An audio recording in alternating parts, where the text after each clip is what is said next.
This is Bedtime Stories, Grownup Edition, Queenpin, Part 5. Now, if you watched the bonus episode, you know all about the Queen Mother's past.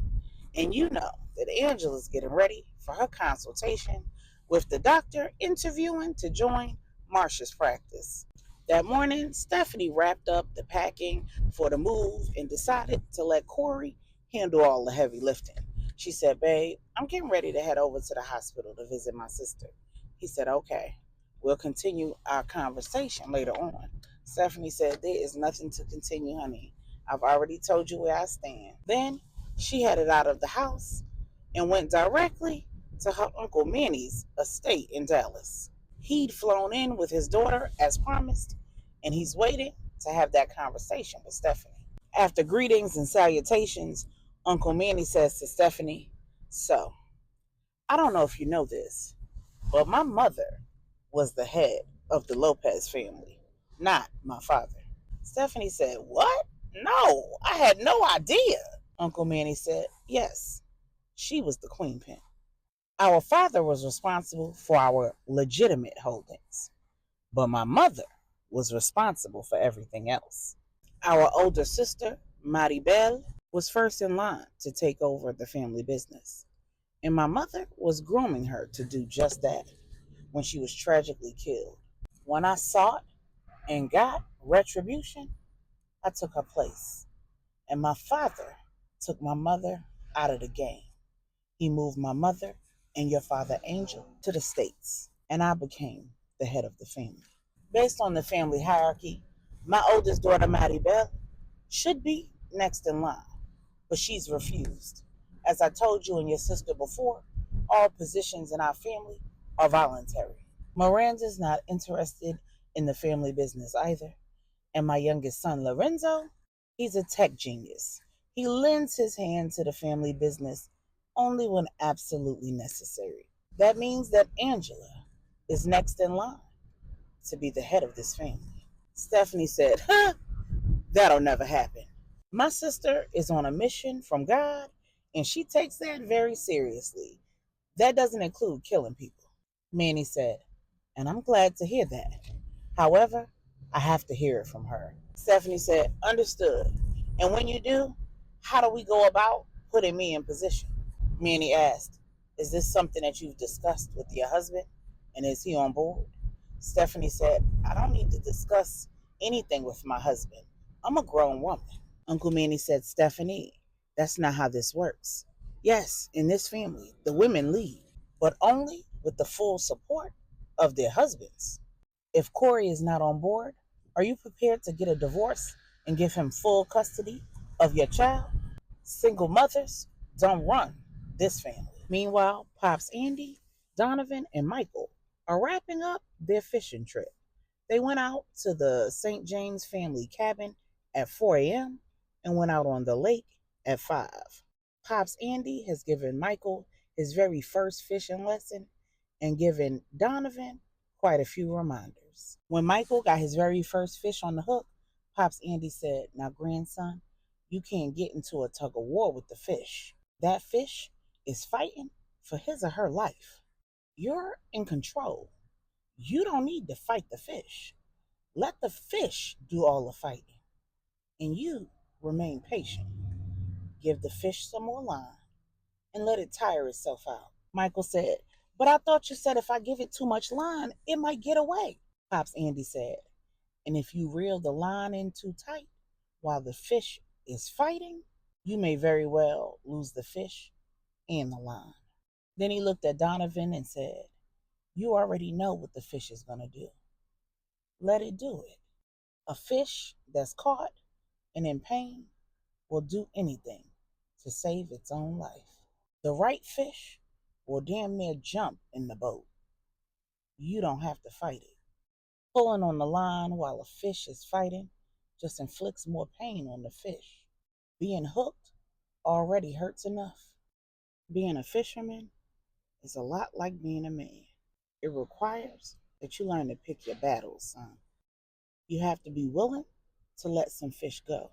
Whether you give them enough line that they're able to break free or whether you throw some back in.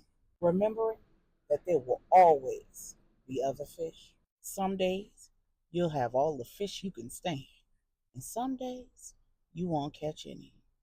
Others, you'll just catch one, and that one will be all you need to get full.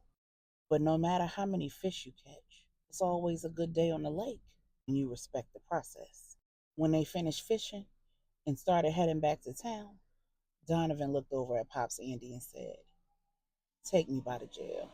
Meanwhile, over at the hospital, Stephanie's in the family waiting room.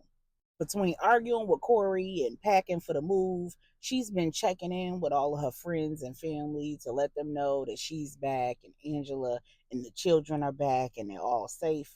And so she's decided to call her and Rennie's other best friend, True, back in North Carolina. True is ecstatic to finally see Stephanie's number on her caller ID.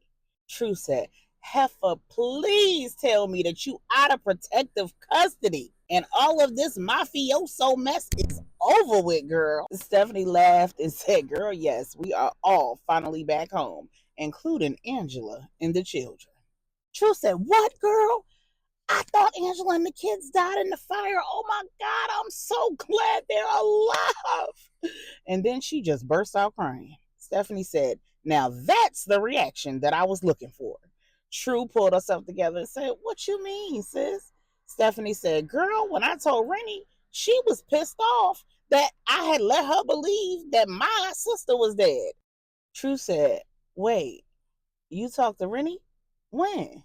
Stephanie said, "Girl, I called her yesterday to tell her that I was back and that Angela and the children were back and to get her up to speed. And I never got to it because she was too busy talking about her man, her man, her man. So by the time I called her back, she already knew."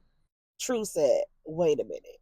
I talked to Rennie yesterday, and she never even made mention of the fact that Angela and the children were alive. She didn't even tell me that you were back. She was too focused on finding out that her man's wife wasn't really dead and that she was sick and in the hospital." Stephanie said, "His wife wasn't dead? Say, what?" Okay, all of this is just way too messy. There are way too many men out here for this girl to be messing with somebody else's damn husband. And what kind of man is he if he's lying about being married and lying about his wife being dead? And did she find out that the man was married and the wife was dead or not dead the same day? Because this don't make no sense. True said, "What you mean lying about being married? What?" Stephanie said, "Yesterday she told me that she had just found out that her man was married. She didn't say nothing about the wife possibly being dead or sick." At that moment, True realized that something wasn't quite right. Rennie had been talking about this man for months. She said that the man was a widow and they had bonded over their shared losses. She first mentioned him shortly after she was rescued from being kidnapped. True concluded that there would be no reason for Rennie to tell Stephanie that she just found out the man was married, unless she was up to something. So True said, "I think that I need to make a trip down there and you and I need to sit down and have a real conversation with Rennie in person. Do me a favor. Don't tell her that you spoke to me, and I won't tell her that I spoke to you." And the best friends made plans for True to come and visit in the next couple of weeks. At that same time, over at the Dallas Central Detention Center, Donovan's sitting at the visitation table. Veronica walks up, takes a seat, and says, "What are you doing here, Donovan?" Donovan said, "Veronica, I'm sorry for everything that I ever did to hurt you. I love you dearly, but I respect your right to choose to move on.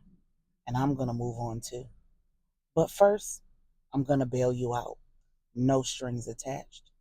And I'm going to make sure that you have the best lawyers that money can buy. This is not an attempt to get into your good graces.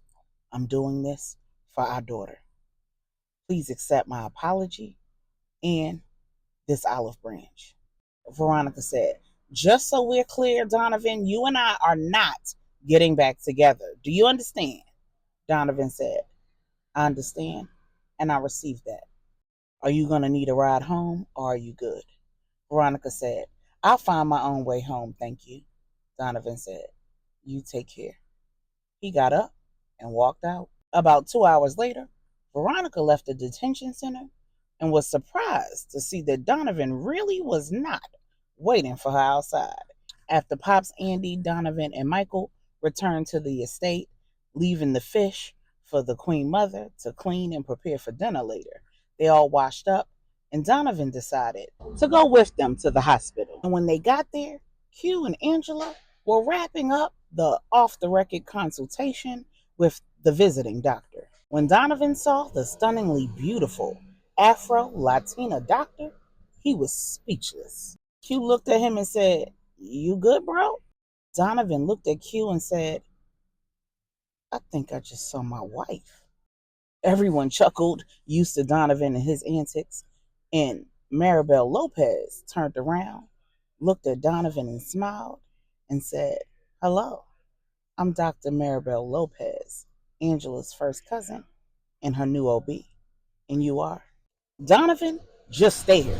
So Q said, this never speechless before in his life man is my younger brother Donovan. This is our son Michael, and this is our father, Andy. Maribel chuckled and said, it's wonderful to meet you. Then Maribel turned to Q and Angela and said, let me know if you have any trouble procuring those items. Angela should be able to go home about 72 hours after starting this new regimen. I don't want her laying down constantly. And when she is in the bed, I want her at a 45-degree angle, unless she's asleep. Keep her hydrated, full, and happy. And be sure to make love to her as often as possible in all of the safe positions that we discussed. Hearing that, Donovan returned to his usual foolishness. He said, wait a damn minute. They got fine doctors out here prescribing sex as a remedy? I got some ailments. Can you demonstrate some positions that'll cure what ails me? Then Q said, he's back. And the room erupted in laughter. Maribel, given as good as she gets, said, oh, Donovan, I don't think you can handle all of this spicy Latina.